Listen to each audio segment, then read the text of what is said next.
Thanks for joining us for Political Talk on another PolitiPod Live.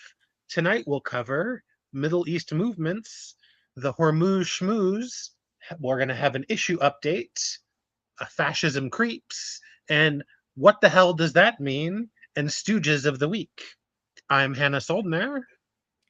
And I'm Matt Nisanoff. We'll start with the Middle East movements. Recently, there was a big vote in the House of Representatives. It was put together by Ro Kahana and Thomas Massey, one a Democrat, one a Republican. And the vote was to stop funding or stop certain funds going to Israel that they use to purchase weapons with. And the reason this is noteworthy is because it's the first time it's happened. And also that it made it all the way to the vote. So the leadership didn't prevent it from happening. And that's kind of a big deal. It was defeated. There were all of the Democrats plus Thomas Massey, uh, but it was defeated with 314 votes. Now, one of the results of that is the APAC, the money side of the campaigning, one of the political action committees that does that is in support of Israel. It's called APAC, and they went through the list of who voted against or who voted for this, and if they have them on their website as supporters, they remove them from the send this candidate money section. So there's a lot going on, and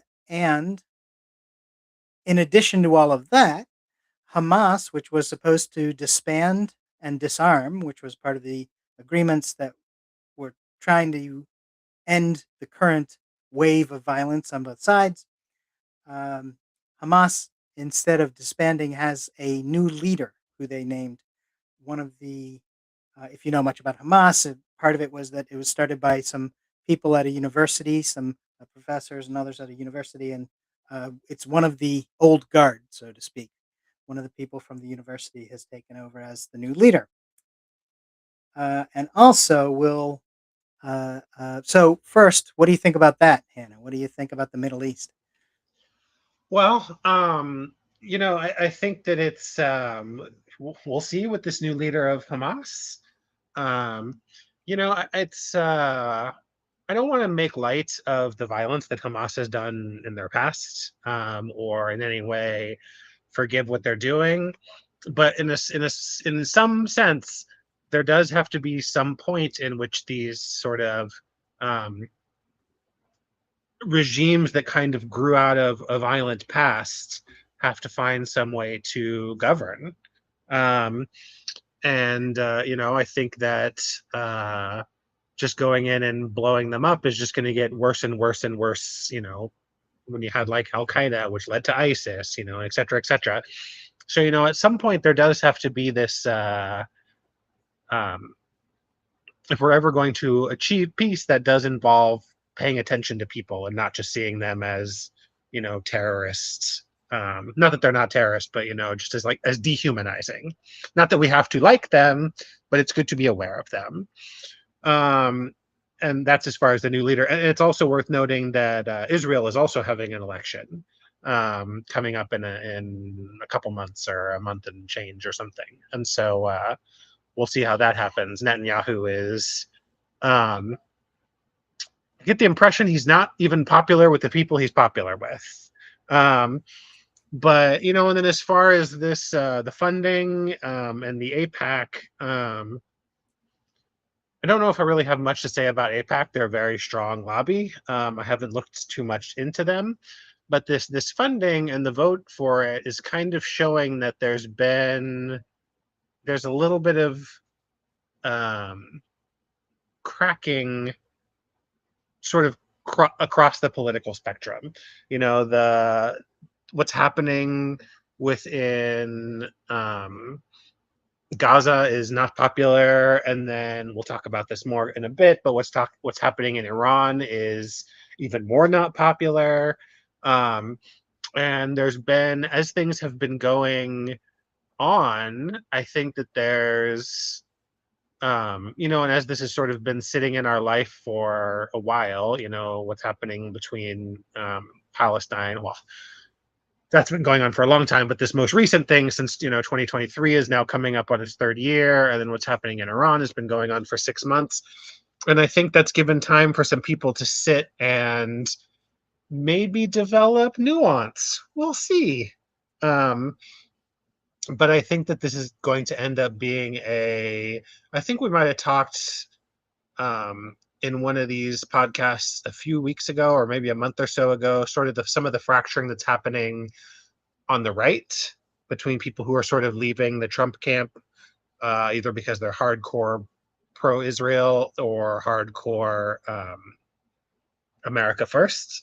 Um, and that fracturing is also happening on the left, and we'll see what kind of comes out of this shuffle. Yeah, excellent point. Yeah, it's Tucker Carlson has apparently even said that he's considering starting a third party, and the only difference, it seems, the only difference is the issue of Israel and how to respond, or how where what your position is.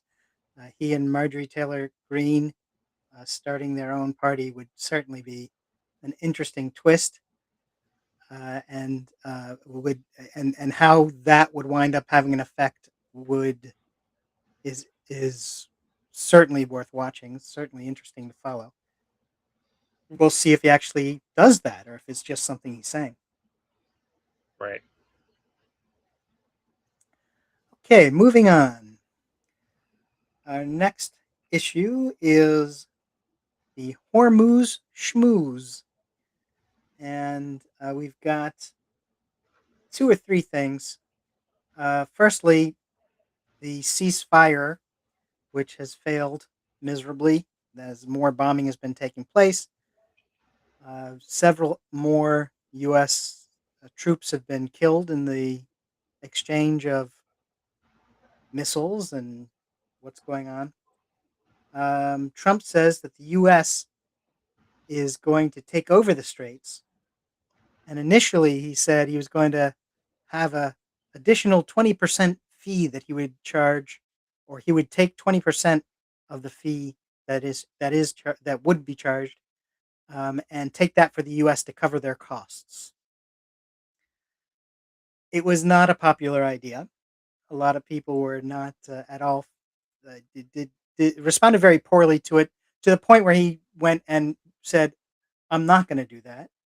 I will do something else." But in the meantime, European allies were saying, "Well, 20% thing is a ridiculous, attempt at just graft."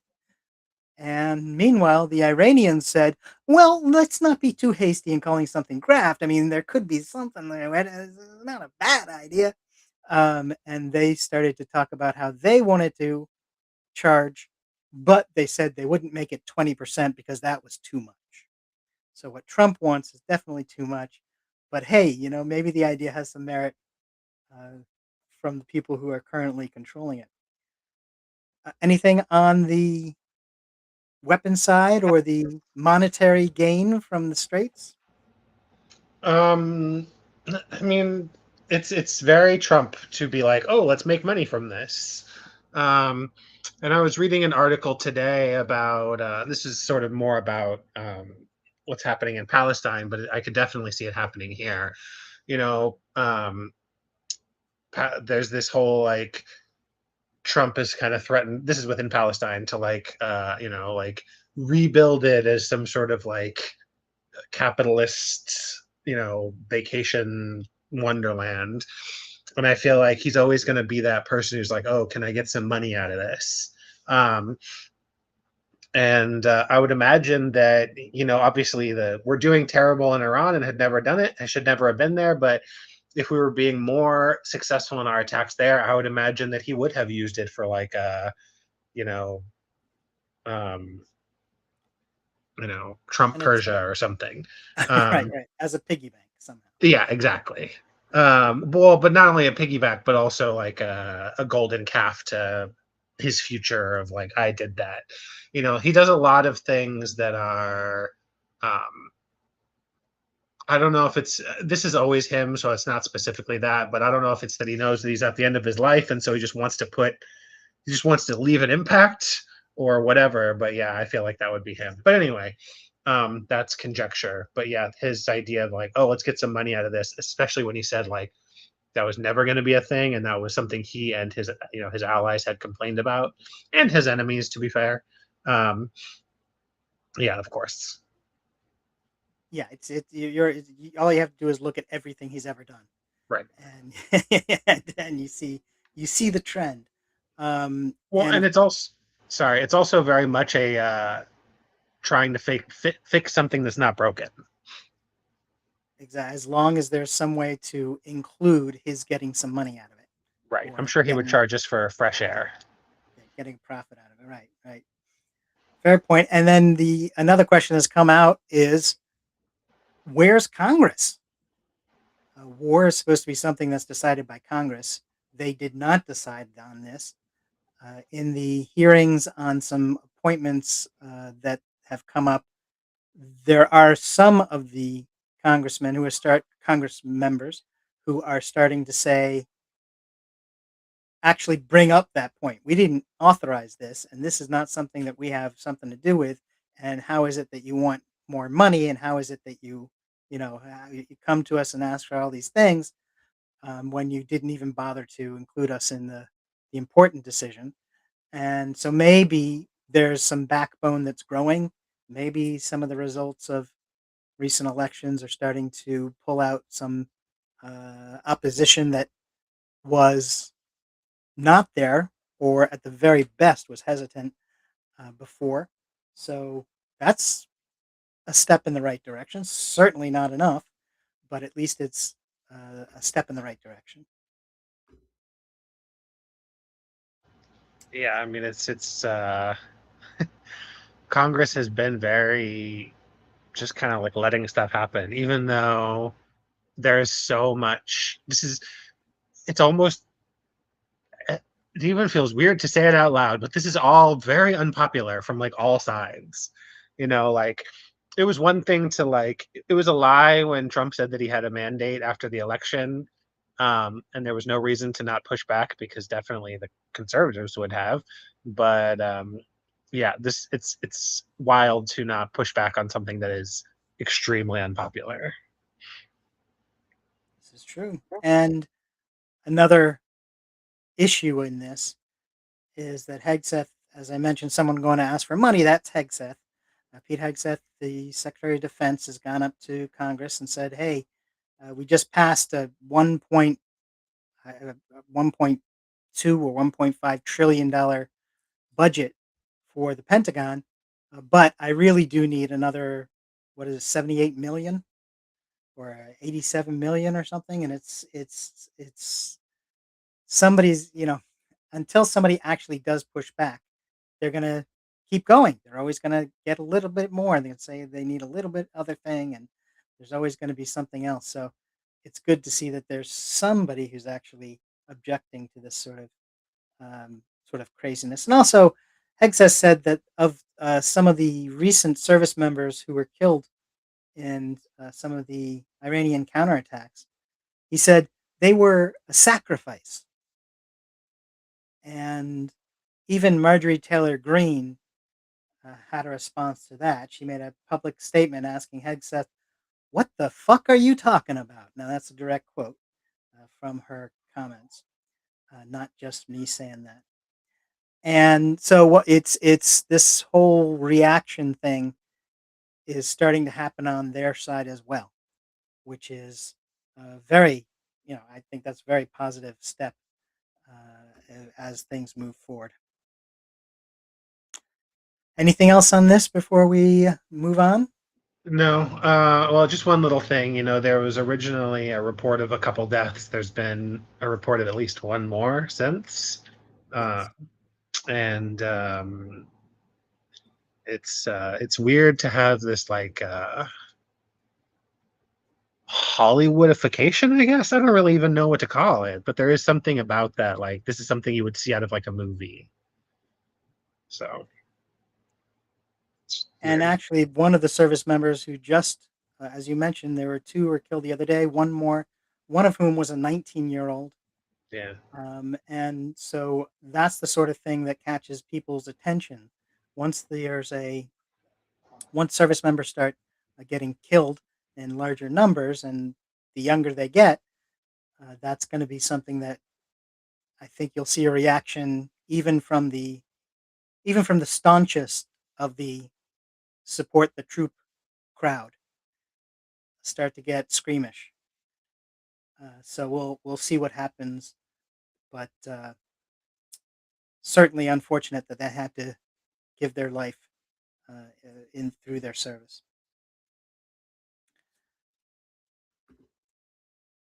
Next up, we've got the issue update, and we've got another three or four things here. We're going to talk about the United Kingdom and their new PM, some information on the some U.S. elections. We'll mention the merger between Paramount and Warner, and also try to get in something on what's going on with that lettuce, the cyclospora update. But first things first, UK has a new prime minister officially. Andy Burnham, who was just brought into the House of Parliament as a member, has run for the top spot for the prime minister's position. As mentioned before, the in the parliamentary system, the leader of the party is the person who is made the prime minister. And so they've had a change. The Labour Party has had a change in its leadership, and therefore that person becomes prime minister. There was an opportunity if other people wanted to challenge in a vote, an internal Labour Party vote, well, a Labour parliamentary members vote. But the other people who had said they would run against Keir Starmer did not want to continue once it was Andy Burnham who was the top guy. So he came in, he was the only one running, and he was made prime minister. He's completely shaken up the cabinet, brought in a whole different slate of people, although several of them have rather familiar names if you follow British politics. What do you got on that? Yeah, so Burnham, so well, just a little bit of background, not on Burnham, but this is the UK's seventh PM in a decade. Um, the shortest was Liz Truss, who I think was around for 11 weeks or something. Um, but it's just been, and it's been across a couple different parties, the two, major parties in the UK. Um, and there's just been a lot of shakeup and a lot of disappointment. It started with the Tories, and they just went through a whole, rota of people. I was going to say a Rolodex. Is that a thing anymore? A Rolodex of people, and and then Starmer came in a wave of support, and he was amongst a lot of sort of shakeup elections throughout the globe. And he really didn't do much, and what he did was not great. Or it was very not great is not the right term. It was just very like nothing really changed. There was no big sweeping overhaul. And I think it left a lot of people frustrated that, like, hey, we rallied for you, and what are you doing? And so I think it makes sense to have Burnham just going in, and like you said, there's some familiar names in there, but he's really shaken up a lot of the cabinets. And Burnham, he's been the head of the Labor Party for 4 days, and the PM for 2 days. But I do want to say that he has a lot of experience. He has experience being as an executive. He was a mayor. Um, he worked in the shadow cabinets of Miliband and Corbyn.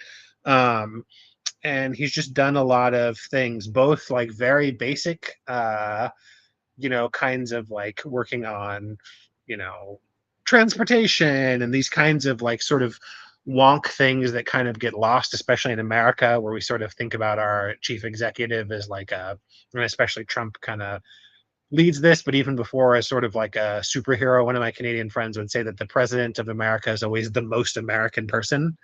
Um, And but it's nice to know that Burnham has some experience doing uh some of this just like very simple grunt like quality of life, simple things you need, not simple but like not controversial. Not that that doesn't make them difficult, but they're not like like buzzwordy issues, just like, hey, this thing needs to be fixed. um and so I don't know if I could say I'm hopeful after 7 p.m.s in 10 years, but I'm glad that it's not Starmer. Well, and the one thing I will disagree with you on is that I don't think it was a sweeping mandate for Starmer when with the election a couple of years ago. It was it wound up putting Labor in power, but it really seemed to me like it was more people were just sick of 14 years of the Conservatives, 14 years of the Tories. How can you go? I mean, of course, there was a backlash to it, and also because they did so poorly. They did so much to help their allies and friends, and not enough to help the actual public.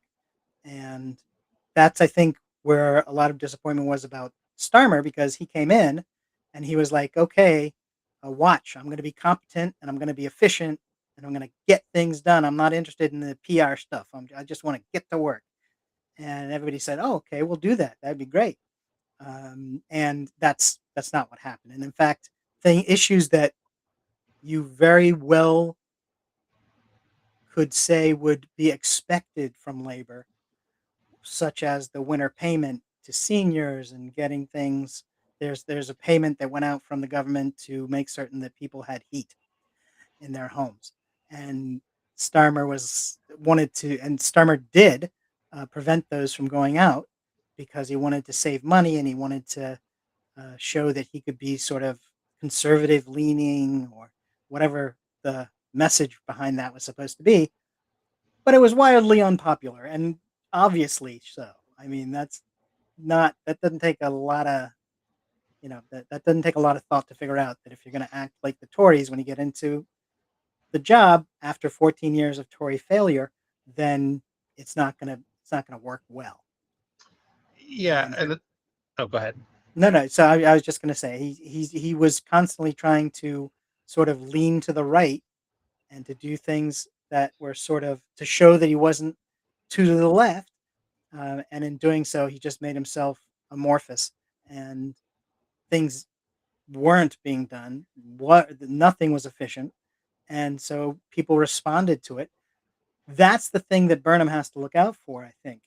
The difference between here we go again, here's the seventh guy, here we go again, and success will be if Burnham actually follows through on his promises. If he does the stuff he says he will, if he does stuff that actually benefits the British people, it will be a magnificent victory and was what we needed all along. And it won't matter. The other six people who failed won't matter because he will have come in and done the right thing. Now, if he fails as well, then it's going to be, oh, it's the whole system, it's both parties. Those top two parties are just alike and all that kind of stuff that people like to say when there's a failure from the top. But look at New York City. I mean, with Mondami, he came in. He said, he didn't make any verbose overstatements of his, what he wanted to do and what he was gonna do. He got into office and he filled in the potholes. 100,000 potholes filled in that hadn't been taken care of for years. So he got right to issues that affect people directly, expanding universal child care and other issues that just people, especially from local government, they see directly. So that's let's see if Burnham is able to do that same sort of thing. Anything on the Brits before we move on to the U.S.? Yeah, I just wanted to mention. Yeah, I thought about bringing up Mamdani also, and that's a thing that I have been appreciating it as a New Yorker. I would love for it to sort of gain in prominence. Where we had a recent election here, a primary election, and one of the people who ran just in a very local was like really interested in like a 4-day work week in UBI, and it's like that's great, but you are in a small section of Brooklyn, you have no control over that.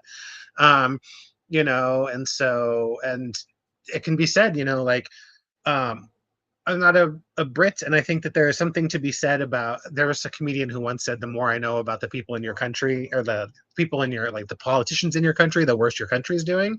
Um, and I think there's something to be said about that. But I mean, like, yeah, like some of the Tory leaders, like Boris Johnson and Rishi Sunak and stuff, had like they were known quantities. Maybe Starmer is, maybe Burnham is, but definitely not to that degree of like, if they're known, they're probably known for somebody who's like done some things, not just like this is a person, who's taken some spotlight and we're going to vote for them because they're, whatever, charismatic. It's not what you want. Just be a, I just want you to be a politics geek, honestly. Yeah, I agree. And helping us to move on to U.S. elections, I will also say, with your point with people taking local issues or taking local runs and trying to, I guess, they're trying to show their values. They're trying to show who they are by looking at national issues, which people know better, perhaps, because they pay attention, because the nightly news is constantly talking about, the 8 or 10 issues that are national. So you say, I agree with this and that. People can say, oh, I understand who you are. But it is very misleading. And there's a number of, and I expect this is everywhere, but there's a number of politicians in Brooklyn who will always say, oh, I'm for voters' rights and I'm for women's rights and I'm for, you know, uh, the a lot of issues that are federal level issues to address. You're not gonna be able to if you get into, whatever it is, city council or district leader of the local party. Those are not the issues that you're going to be facing in office. So you've got to also have an understanding of what it is you actually have to do. In the UK, actually, there were a whole bunch of councillors. So a very local form of government where there were elections in May. A whole group of people from the Reform UK party, the alt right wing, got positions on councils, and then they showed up in meetings and started complaining. Oh, we don't understand how rules work. We don't understand how the process of doing the procedures that you want to do work. How can we know them? We just got elected. It's like, well, this is not hidden. This is stuff you can learn about, but you have to actually bother yourself to do it. You have to actually look into it on your own. You're not going to be. It's not going to be hand fed to you, and people who are just running trying to project a set of values for national issues are not doing you any favors because they're not really telling you who they are. And moving on to US elections, there was, of course, Lindsey Graham's death recently, a naming of a replacement. The governor of South Carolina named his sister, Darlene Graham.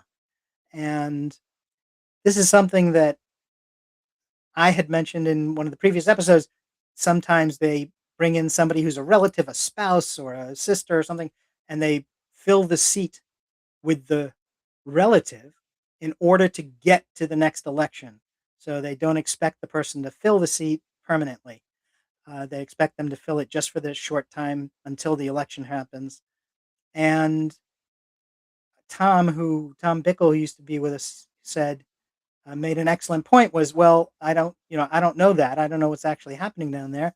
And here they have given her the position. Several days later, Donald Trump comes out and says, I want Darlene in that seat. I want her to run for it. And so she's gone from being the temporary seat filler to jumping into the race. She's one of the candidates now. That election is happening on August 11th, so be hearing more about it from us. But his sibling is now in the race for the permanent to hold the seat permanently with absolutely no sort of background in government or certainly not on the federal level. And we'll see what South Carolina voters do. There's a whole lot of people running, so they'll have a chance to make they'll have a chance to make their own decision. Speaking of people rotating through, the Maine's Democratic nominee prior to it being picked There was a particular favorite who wound up not being favorite because of some of his personal activities or alleged personal activities. And since it happened before the nomination, the main Democrats were able to replace him with somebody else. They did a convention. They had something like 600 people from across the state get together and vote on who they saw as the person who should replace the previous candidate. And they did that. They picked a guy named Troy Jackson, who they were able to pick about 2 days before the deadline to get it done. And so he's got a little bit of a shorter time to get ready, I guess, than would have been preferred or would have been beneficial. But Troy Jackson looks like he'll be the nominee, and he'll be the person running against Susan Collins, who was so defeatable, so much of a target. And now with all this last minute changing around, we'll see if it actually is is possible. I'll also mention real quickly the Alaska Democrat who is in the House seat. In Alaska, there's two senators and only one member of the House because of the population of the state of Alaska, and so they only get one House member. The Democrat who is running has withdrawn. They said that the independent who is running is doing much better with raising funds, much better at getting endorsements. So the Democrat has withdrawn and endorsed the independent candidate. I believe his name is Dan Hill. And so we'll see. We'll have to keep an eye on Alaska and see what happens with the House seat. Of course, there's the Senate race as well, which is straight up Democrat and Republican running. And I'll just throw in that yesterday was a primary as well. It was a primary down in Arizona, and there's some results that are kind of. I'm sure that there's been some celebration at the White House from some of the people who got picked up on their Republican nominations. We'll see how they do come November when they have to actually face competition. So, what do you think about U.S. elections? What do you got? Well, yeah, I imagine. Okay, I'm just going to go through them in the order you did. With Lindsey Graham's sister Darlene, she has a little bit of political history, but I imagine the reason that they choose a spouse or a family member is probably to assume like you are going to vote the way that your, a deceased relative would have. I imagine it's to sort of keep consistency. Um, but for her to join the race, I'm sure is quite a big shakeup down there that who's already gone through a lot of shakeup because if people are there is an unmistakable power of incumbency. And so if it can sort of hold that idea of like, um, I'm just like Lindsay, vote for me. I'm sure that it can really throw a wrench into the things down there. I don't really have much to say about Maine. We'll see. Obviously, it was a not ideal situation after how they got here, and we'll see what they can do on short time. Um, in Alaska, I guess I just would say that he should just change his name to those two senators that had the same last name, the same names. Maybe that's the way to get in. Sullivan, right? And then for Arizona, Arizona, I feel like is a state that's going through like an interesting transition. Like you said, Trump is probably really happy and MAGA with the people who got brought into some of the primaries. They've also got like a semi-robust, progressive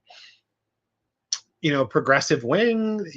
John McCain, who was there for a long time, was sort of known for his being a maverick, as it were. We can talk about what happened in his last years of life, but there is something about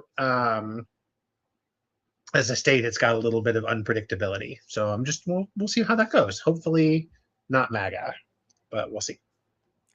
Yeah, excellent point. And it is worth noting there's a senator there who's a Democrat, and the Governor Hobbs, who's running for reelection, is a Democrat.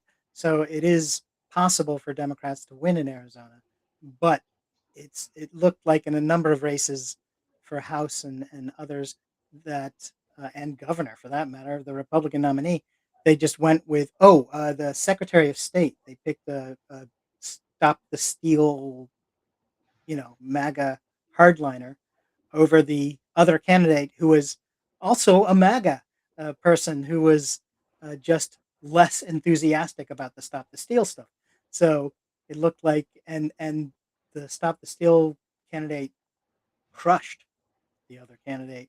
It was a very high percentage vote for them. So the Republican Party in Arizona is very ensconced in the MAGA stuff, and they have the people, they have the votes, so they're able to get that sort of candidate in.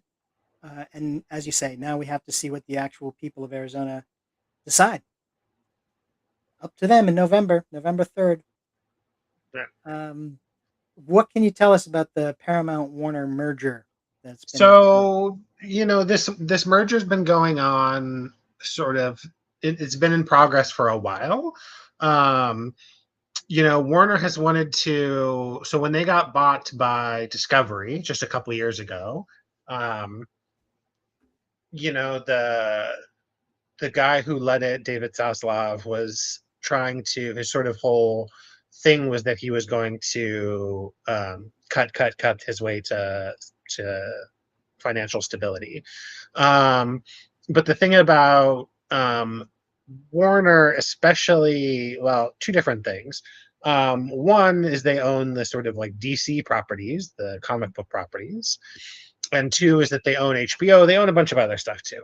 Um, but things that are very different between HBO and some of the DC stuff, which are HBO is quite prestige. It's sort of cutting edge, and the DC stuff is, I wouldn't classify it that way, but when you think of Discovery, it's a lot of like reality TV, stuff that's um, I'm not, I don't want to hierarchicalize like good or bad, but it's pretty low budget, right? You can just get in and like hire a whatever expert, a chef, a home redesigner, or whatever who's charismatic, and they can just do stuff. Whereas like both a prestige drama and a superhero flick are going to be very high budget, so you have to make a lot of money back. So basically, Zaslav decided to spin it back out. Um, and so there was both bidding from Paramount, who has also just recently gone through an acquisition, and Netflix. Paramount ended up winning, but I think there's been a lot of people, especially some individual states and whatever, who have been like, hey, this is a lot of like shifting around. Paramount was this thing, and then it wasn't too long ago that they merged with, between CBS and Viacom, and then they got bought out by the Ellisons, and then Warner got like bought by Discovery, and then they're being spun back out, and now they're being bought by Paramount, and it's just like a lot of consolidation, a lot of stuff, and it ends up becoming concerning because each time one of these things happens, um, as you can tell from the tenure of both, the new people at Paramount and the new people at Warner before it got spun out, there's a lot of changes. Zaslav killed a bunch of movies, some of which were already completely filmed and ready for release, but he just cut them. And then, there's been a huge amount of shakeups in Paramount, and with the election of like Barry Weiss as the news chief at CBS News, and just like a lot of these things have been changing very quickly. And then whenever there's a merger like this, there's also a ton of people who lose their jobs, like especially the sort of back end, lawyers, accountants, payroll, marketing, unless it's very specific marketing for like a show or whatever. Um, but yeah, a lot of these jobs end up sort of being seen as redundant, and then they get cut. And so a lot of these also always involve like a massive layoff in Los Angeles, and wherever else they have headquarters. And so just enough district attorneys and people were just like, hey, this is like not, this is not a good thing. There's too many shakeups. There's too many of these mass layoffs, and to what end? And so they pushed back. And so they got it put on hold to sort of reevaluate, which is, I think, is good.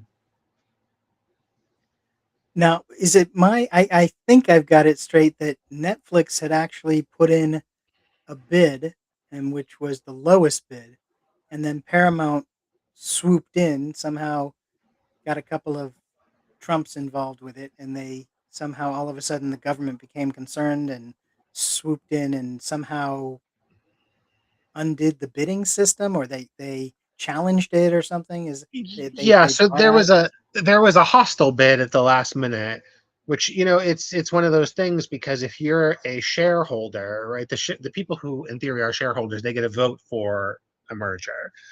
Um, but in theory, the shareholders are supposed to do what's right by the company. So even if you have, all your documents drawn up and you're like, hey, we've been talking to these people and they're, good to go. It's good for them. It's good for us. It's whatever. If somebody comes in and bids higher, then in a certain sense there is a duty to, because you're going to make the shareholders and the company more money if you take that. So, those are considered sort of a hostile bid because you're kind of just running into something that's established and settled and causing chaos because some people might not like it. There might have been less discussion, things that are maybe set in stone, right? If two companies are one of acquiring the other or they're merging and they could have decided like, hey, this, these jobs are safe, or like that could have been something they argued for, like, hey, this merger is good because, it's not going to be as traumatic. And then somebody comes in and just like torpedoes all that. It just ends up becoming very chaotic and very destabilizing, more so than an already destabilizing acquisition slash merger can be. Um, and there's also been like a lot of the FCC, who's in charge of these. There's been some criticisms on some of their most recent mergers that they have allowed to happen, and so there's a lot of people. They've been getting some uh, enhanced scrutiny recently. So Gotcha. All right. Thank you for making that make some sort of sense. It's all you hear on the news is 30 seconds, and you don't get into the understanding what the background is. And hey, finally for issue updates, the cyclospora update. Other than watch out for the lettuce, I don't know what the latest is. I do so know. oh, go ahead. Yeah, I was going to say I do know Taylor Farms has something to do with lettuce, and there was some concern that it had been discovered that their product was the one that was causing the issues.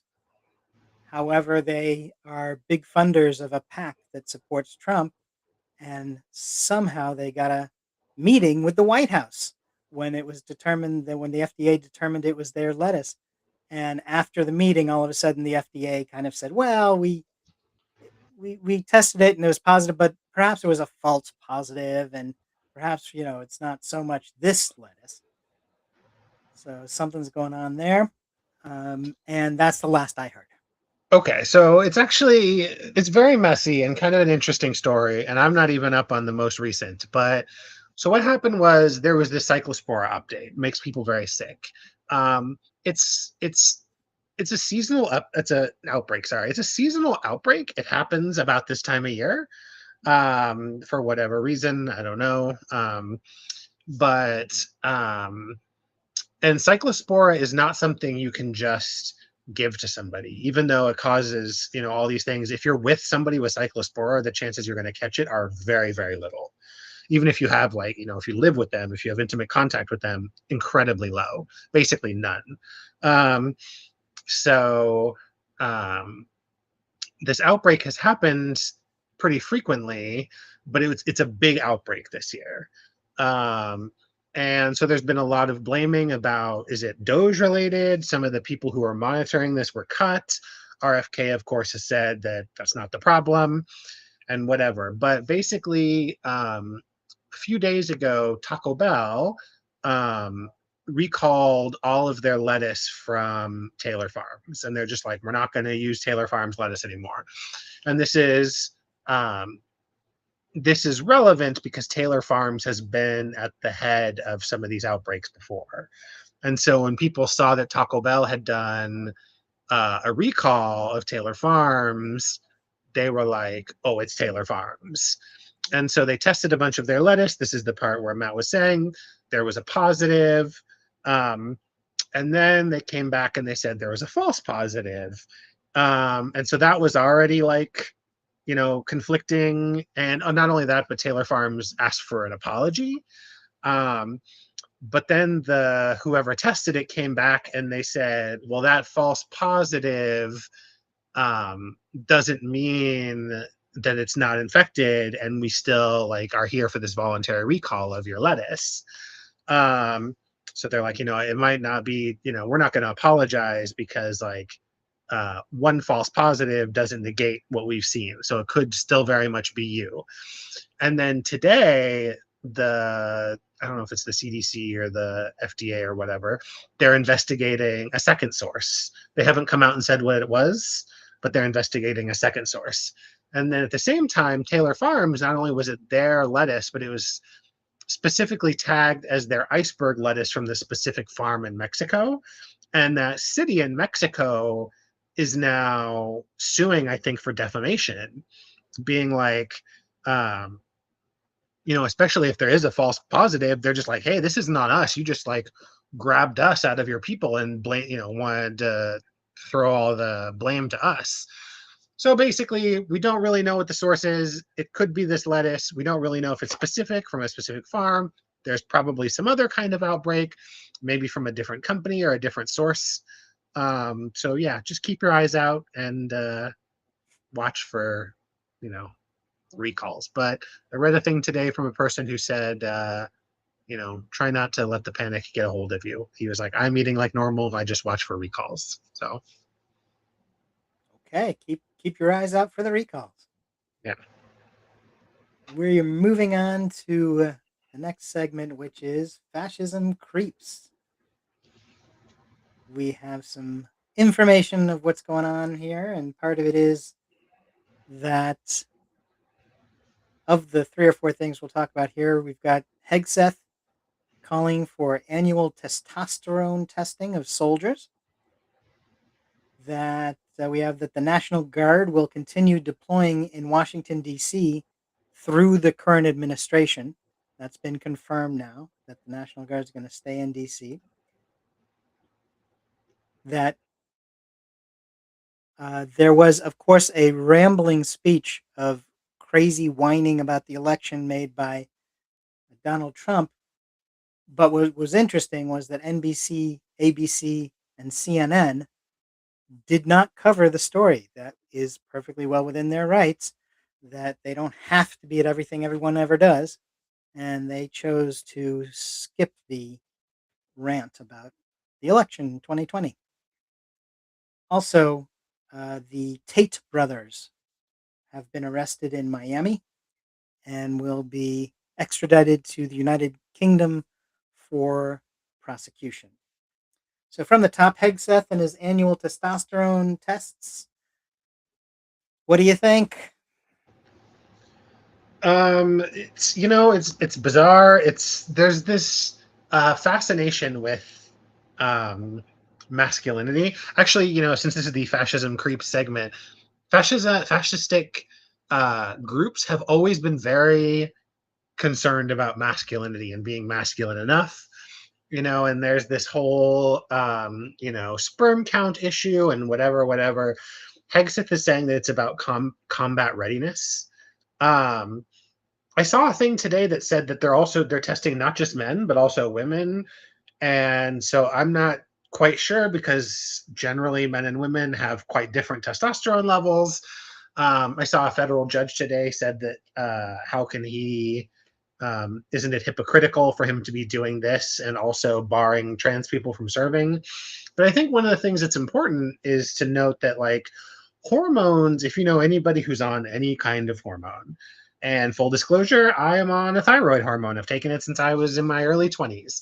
Um, it's very inconsistent. No two diabetics need the same amount of insulin, even if they're the same height and weight and whatever. Different people might need different amounts of thyroid, of testosterone, whatever. And usually doctors recommend, even if your testosterone is a little bit on the lower side, if you're not having negative side effects, that you shouldn't take more. And there's some issues with testosterone. It naturally lowers in men as they get older. And it's worth noting that like higher testosterone puts you at higher risk of like, heart attack, those kinds of, sort of stress and anxiety related things that also raise as you get older. So it's probably, I mean, I don't know, but it's probably good that it kind of lowers as you get older. And so this is just like some sense of, you know, masculinity that's not based on any kind of science. No criticism if somebody, feels like they need to take testosterone, great. That's why we have medicine. But it's weird to sort of force it on people, or even strong, it's not being, they could argue it's not being forced, but even strongly recommend, it seems like a weird thing. To say the least. Yeah, it's this is Hegseth being Hegseth, right? He's the Secretary of Defense, but he calls himself the Secretary of War. He's gonna check everyone's testosterone annually to make certain they have enough to be able to be soldiers. And what's next? We're gonna get replacing saluting with punching the other person in the other person in the face when you see them, so you can prove that you're strong enough or that you're superior enough or whatever it is. It's just part of that kabuki, the conservative kabuki theater of what is man. And so we'll have to see how it plays out. And we'll have to see if there's, I don't know, if somebody challenges it, perhaps. It could be something that could go to a court case, maybe. But what it is not based on science, not based on anything that's reasonable as far as military standard or any sort of guide.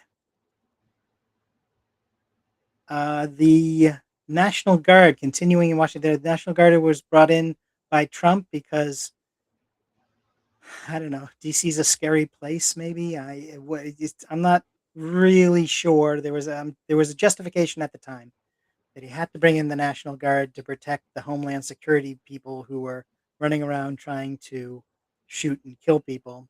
Got to protect them for that.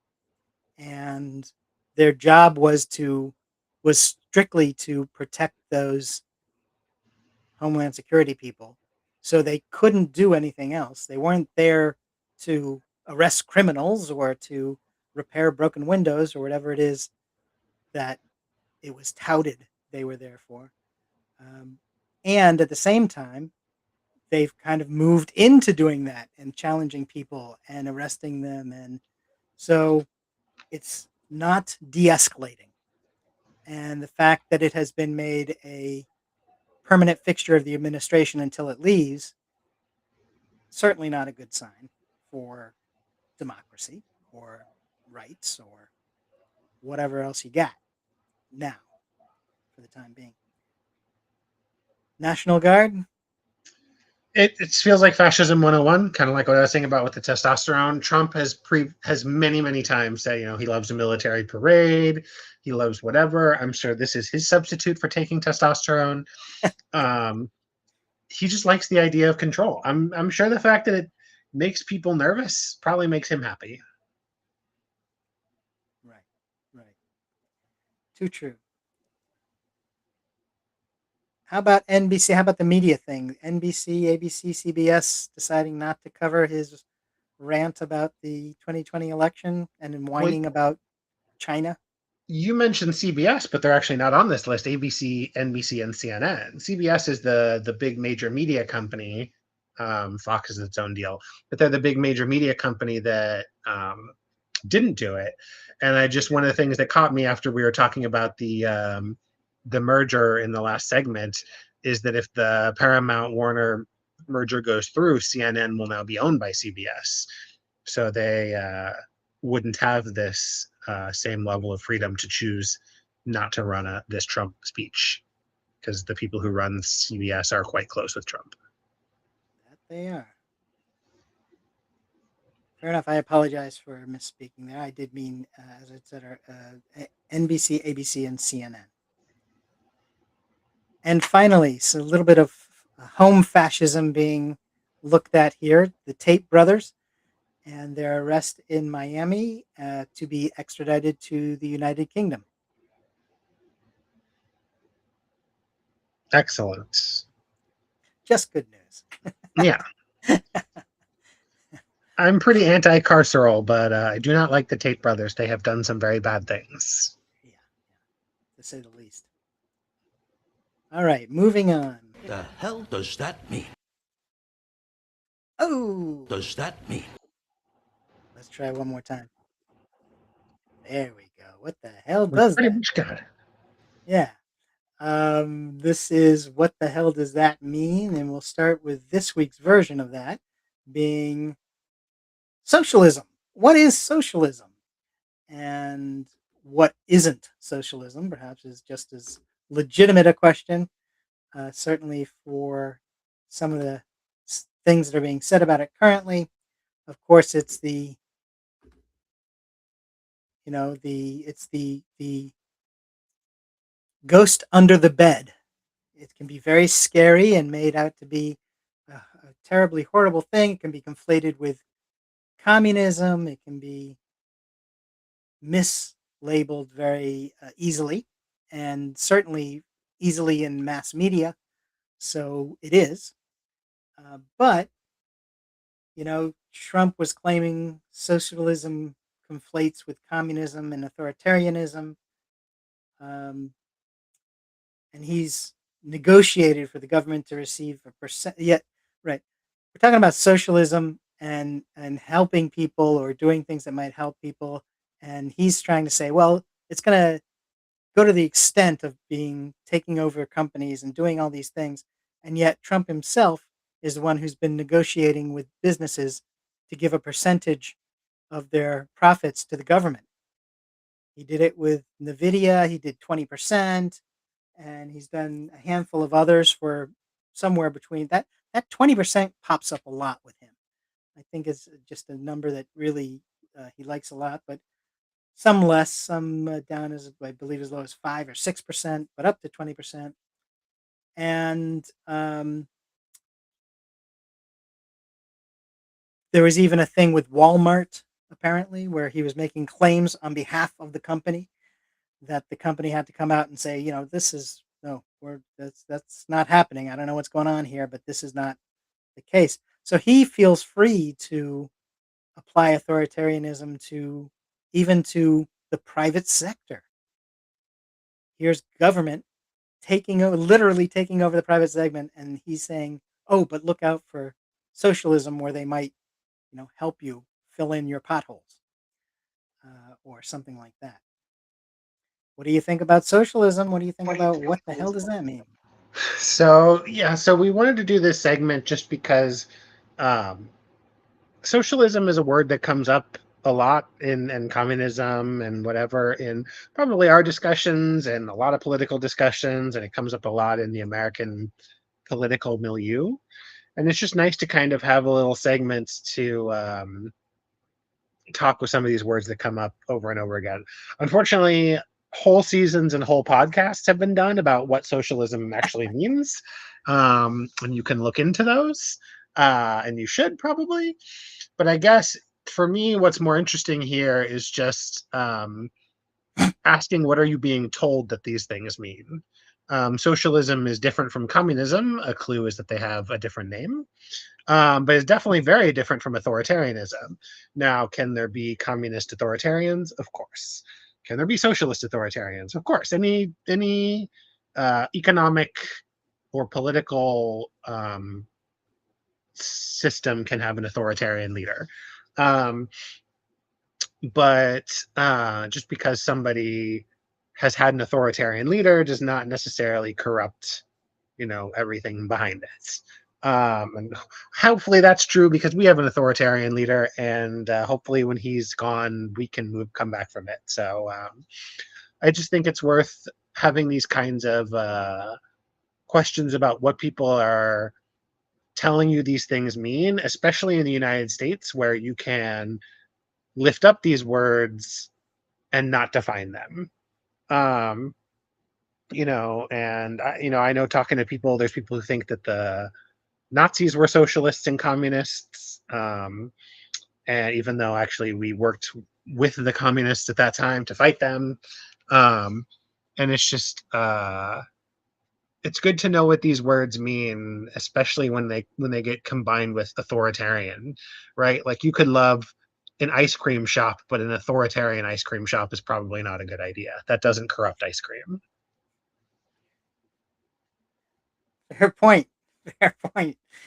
Absolutely. Yeah, it's a sort of a callback to the Red Scare. You're trying to find the other side's trying to find a way to make things scary, and it's easy to do because people don't always. When people are making decisions based more on emotion than on what's going on or what is true, it's easy to take something and just with name calling make it as scary as possible, and then people jump on the bandwagon and it's scary. But it's also, as you say, it's good to read a book. Or another podcast. Or right, or jump in on some podcasts. Speaking of podcasts, we're going to move on to our final segment for the evening. We're going to check in on Stooges of the Week. You may recall this is a segment we've done in the past, and we are uh, bringing it back. And why is that? Well, Stooges of the Week include the teleprompter operator for Donald Trump. Now, this was a person who was involved at many stages of writing scripts, loading them into the teleprompter, knowing what was going to be said, and then he took bets on one of the predictive betting systems that are out there, and he was always betting on, hey, what's Trump going to talk about? What words are he going to use? Well, easy when you helped write the script to know what to bet on in that case, and of course, completely inappropriate and I'm sure illegal. Um, but this guy, while making a salary close to what the cabinet members were making, and this is just a guy who's operating the teleprompter, somehow he was able to maneuver himself into a salary that was equal to that of some of the cabinet members. Um, is also making cash off of that. And what was it? He made over $100,000 on these bets. So he was not there for the great wine of about 2020 elections, but good that he was discovered and moved out for something like that. I'm sure President Trump feels that he's done a perfectly good job and certainly shouldn't be harassed for just trying to get involved with online betting.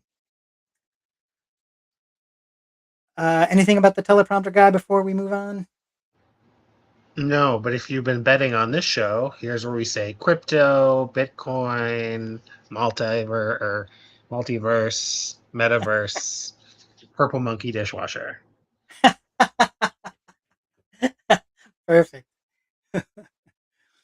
um, and so one of the other issues of being a stooge this week, Howard Lutnick, who is a cabinet member, you may or may not have heard. Once upon a time, the Soviets dug tunnels in Kazakhstan in an attempt to mine tungsten. That was many years ago. They were never able to start the mining, but they did dig the tunnels. U.S. companies know about that and now are trying to find a way to get into those tunnels so they can get to the tungsten, which is now used even more as it's been something that's used in computer operations. So there's a bit more of a value to it. And it turns out that Lutnick and Trump wanted to move on these discussions, but it might one of the motivators for doing that is their involvement in it, of course. As we mentioned earlier, if something's going on, then the primary concern for the president is to find a way to make some money off of it and see if there's a way that he or his family can benefit financially. Well, after the agreement was in place to check out these tunnels, the Trump government approved a $1.6 billion fund for use by American companies, including one called Kaz Resources. And that's a company, two of the owners or large donors into board members are Eric and Donald Trump. He might have recognized those names as being with the company, perhaps. And guess how much of a percentage Trump owns in Kaz? 20. There you go, 20%. Hey, there was a clue earlier. Good guess. Famous for 20. And so it's funny he doesn't rename himself the 20th president. I swear. And on top of all that, Lutnick and his family have ownership in one of the other companies that supports Kaz Resources. So there's a way that everybody gets something out of it. And of course, that's the point I wanted to make. One last thing for this segment, which is the issue between the mayor of New York City, Mondami, and the Prime Minister of Israel, Netanyahu. There are warrants out for Netanyahu through the International Court. The International Court is not officially recognized by the United States. However, those warrants do exist, and Netanyahu's coming to New York for the debate up at the United Nations, which is an annual event. He comes every year. Mandami made some statements about, hey, maybe it's time to arrest him based on those warrants. If you got warrants out for you, you can get arrested. And that caused a bit of a stir. And there was apparently a later announcement where Mandami withdrew the statement that he would arrest him, that he would arrest Netanyahu if he showed up. So, what have you heard? I think today Mamdani released a statement saying that after discussing it, that he doesn't have the jurisdiction to do that, but he encouraged people to do it still. He's of a strong believer that, two things, both that Mamdani believes that Netanyahu is correctly judged to be guilty of international crimes. And also, he stated that anybody that the ICC or the ICJ put out a warrant for, that he would hope it was respected by the international community. And so, yeah, it's not too surprising that he wasn't able to do that, especially as an unfortunately controversial mayor, even though he's done very little that's controversial. That's not true. He's not a perfect mayor. Nobody is. I even have some feelings about him, but broadly, he's well liked. I like him broadly. But this would definitely be a controversial move to make. And so not too surprising, but I am glad that he said something, even kind of relating back to our very first segment about that it's surprising that this funding would get cut, and that there was APAC blowback. It's just another example of these like little rifts happening. And people should be allowed to say things, if not to get on my genocide high horse, but there's, one of the things about it is not saying anything about it, right? Like, it's actually one of the literal stages of genocide is like not saying it, not admitting to it, and there's a reason why there was things like the Nuremberg trials, whereas, other genocides have, like the Armenians have just sort of not been as well known. So. Sure. All right. Well, we'll see if there's follow up. If anybody picks up on it, we will know and we'll certainly hear about it. That brings us to our last bit of business, which you just saw popped up there, the Epstein count up, which for us is the number of days since the unredacted Epstein list has not been released, and that's today at 4,054, and will continue to count, unfortunately, but true. Thanks for joining us for PolitiPod Live for Political Talk. You're welcome to join us every week right here for Political Talk on PolitiPod Live, Wednesdays, 6 p.m. Pacific, 9 p.m. Eastern. If you want a political laugh, you can join us and a dozen of our friends for PolitiPod, which can be found on soundcloud.com/PolitiPod. This is Hannah Soldner. And Matt Nisanoff saying goodbye.